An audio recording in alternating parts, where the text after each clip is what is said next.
Olá, queridos, Deus abençoe. Pronto para esse segundo vídeo da nossa série Adoradores no Meio do Caos? Glória a Deus, espero que você esteja gostando, então vamos lá. Seja mais uma vez abençoado, Deus está falando ao seu coração.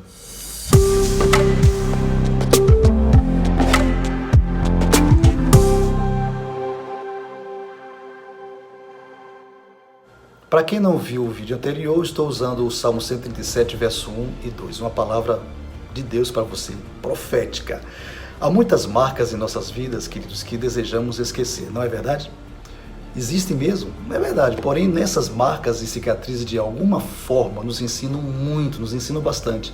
Elas estão ali para nos ensinar, e as marcas da dor e do sofrimento, muitas e muitas vezes causados por nós mesmos, são como um defensor da nossa alma, acredite nisso. De fato, amargas memórias podem relembrar onde caímos, como também de que forma retornamos a ficar de pé. Foi assim com o povo de Israel. Havia deixado de lado sua parte na aliança, e Deus chamou a Israel como nação particular, a fim de que ela viesse ser separada, consagrada, radicalmente diferente dos outros povos que estavam ali ao redor. Israel era chamado ao povo que o Senhor formou para si. Mas nesse tempo em que o texto do Salmo 137 nos fala, esse povo escolheu trilhar por uma rota, a rota da desobediência, e então foram cativos por longos anos. Então, assim, esses adoradores foram junto no pacote e enfrentaram a triste realidade de um cativeiro que hoje chamamos de caos na alma de um povo. É justamente um povo adorador, justamente esse povo adorador recebeu essa carga emocional e fez com que eles viessem a experimentar uma rota contrária. Eu quero dizer para você que muitas e muitas das vezes nós estamos entrando em uma rota contrária que Deus não autorizou, que Deus não falou para nós irmos. E aí foi o que aconteceu com esse povo de Israel. E no pacote estava lá levitas, cantores, músicos, não é? E muitos salmistas entraram nesse caos da sua vida interior. E por que não dizer que foi um caos da sua vida também exterior, externa? Porque muitas e muitas famílias foram levadas cativas, outros foram mortos e outros levados cativos, foram presos. Pense nesses adoradores vendo famílias sendo cativas, famílias sendo desfaceladas, famílias sendo, ou seja, muitas e muitos deles foram massacrados, massacraram os seus sonhos, massacraram a sua vida em particular. Agora sim, o interesse de Deus foi sempre abençoar o seu povo. Deus quer abençoar as nações. Olha só o que eu vou dizer para você, uma coisa incrível. A alma do povo estava sangrando, estava enfermo. Você sabia que uma nação tem uma alma? Não sabia? Uma nação tem um corpo? Não sabia? Se uma nação tem uma alma, tem um corpo. O corpo é o território. Uma nação tem uma alma. É o sentimento de uma cultura, de um povo. Uma nação tem um fundamento espiritual, que é justamente o ensino educacional, o ensino religioso. Exemplo, o nosso Brasil tem um território, são suas terras, suas praias, em todo o seu território, é o corpo. Sua cultura diversa, né? São sentimentos de um povo, né? Eu sou baiano, gente, a alma de baiano, né? Quem sabe tem um paulista aí, um santa catarinense. Então, quando o Brasil foi descoberto, trouxeram a base cristã como católicos e logo depois os protestantes também vieram. Então, é o ser espiritual que estava sendo formado dentro dessa alma e do corpo chamado Brasil, essa terra Brasil. A ideia de Deus era restaurar essas três bases, espírito, alma e corpo. Saiba disso. Mas não é apenas disso que eu gostaria de tratar dessa série. É o seguinte, o fato de que quando um adorador está no meio de um caos, seja ele qual for, refletirá em seu espírito, em sua alma, em seu corpo. Então, quando aqueles adoradores lá na Babilônia estavam nessa situação de caos, de terror, de pavor, de sofrimento, havia uma desistência no interior deles. A alma desses adoradores não queriam mais se levantar. Imagine, há muitos de nós que estamos com a alma dilacerada pelo medo, pela ansiedade, pela depressão, pela angústia, dentre outras mazelas que a gente não deve mencionar aqui.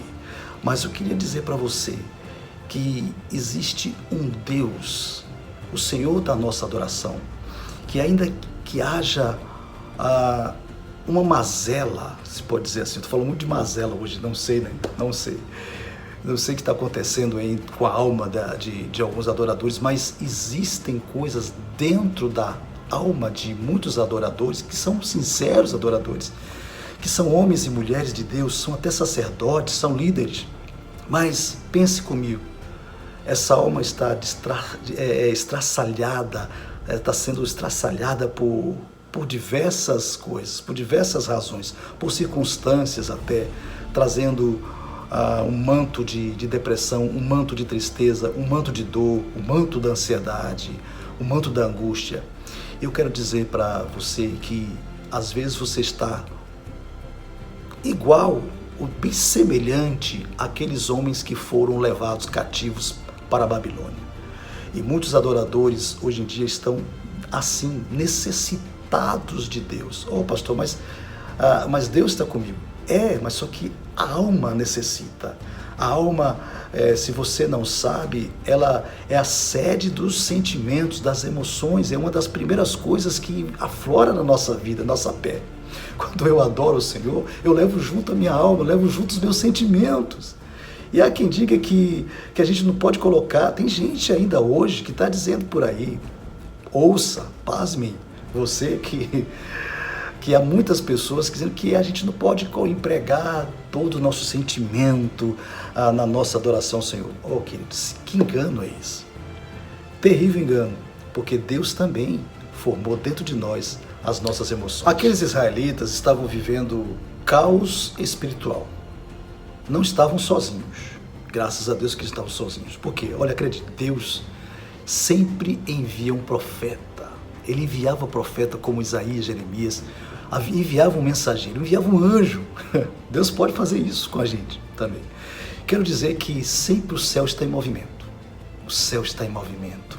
Aleluia. O céu está se movimentando em favor dos adoradores. E aqueles que estão adormecidos, eu quero dizer que Deus quer levantar esse adorador que está dentro de você com uma chama do Espírito para incendiar toda uma nação, uma família, uma igreja, seja lá o que for, um ministério.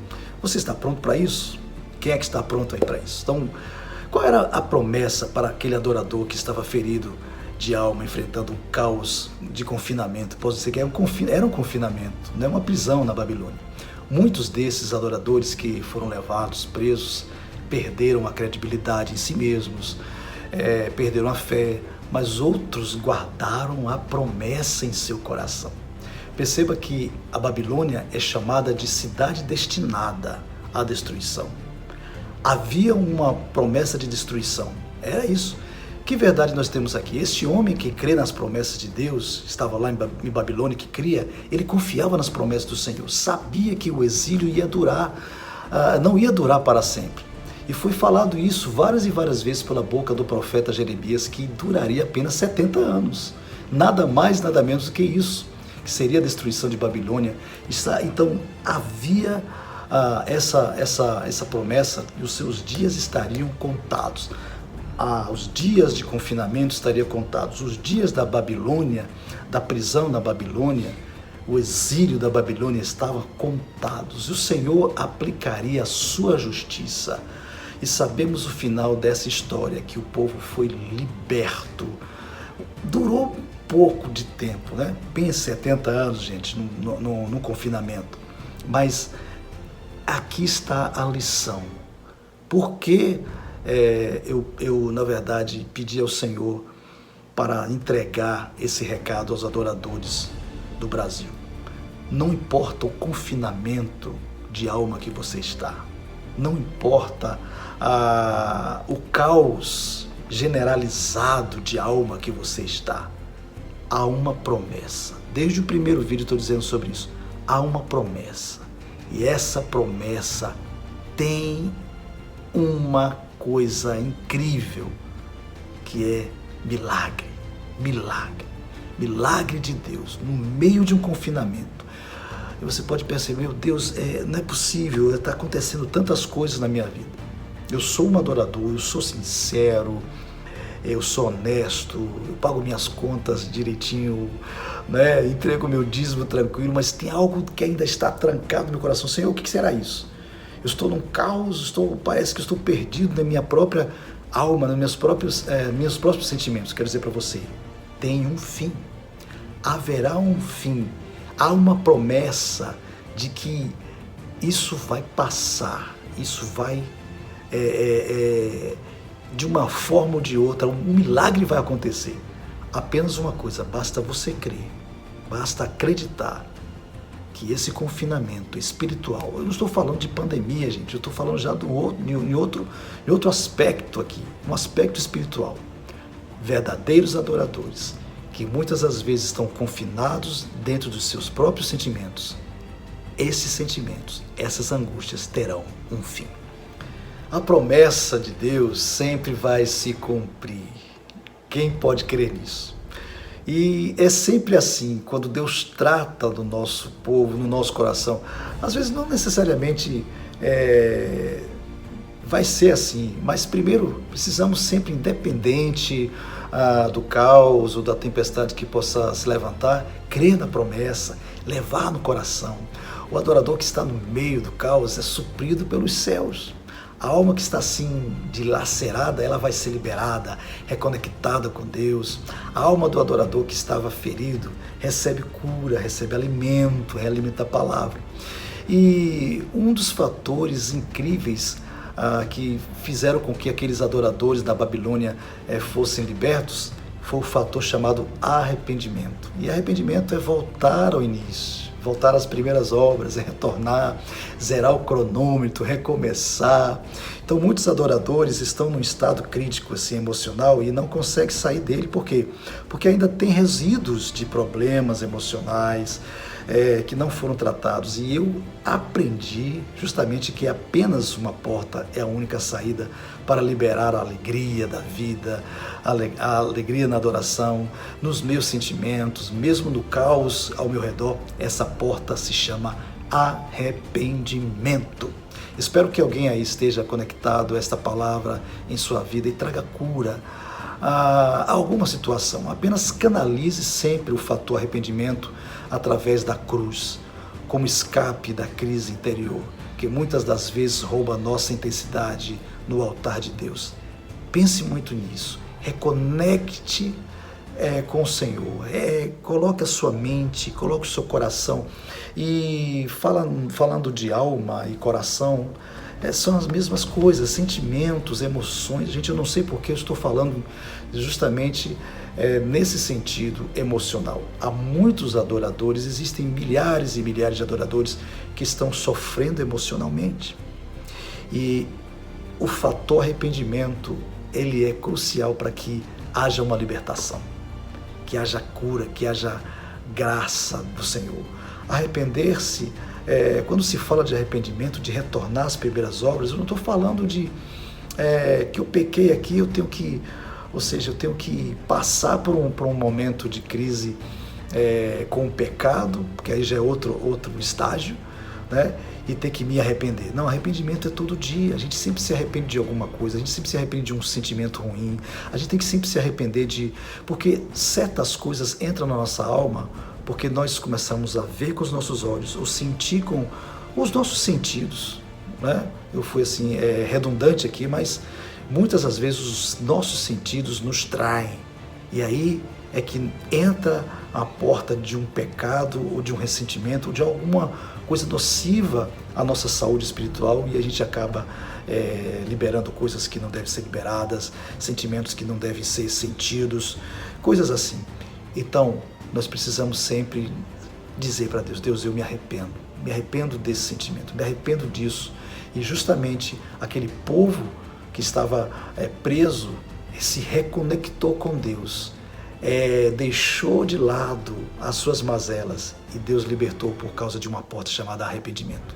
Então, pense nisso, Deus abençoe você e que possamos aprender que, de fato, o adorador no meio do caos necessita se arrepender todos os dias para que haja uma libertação de uma maneira sobrenatural e o milagre virá com certeza na sua vida.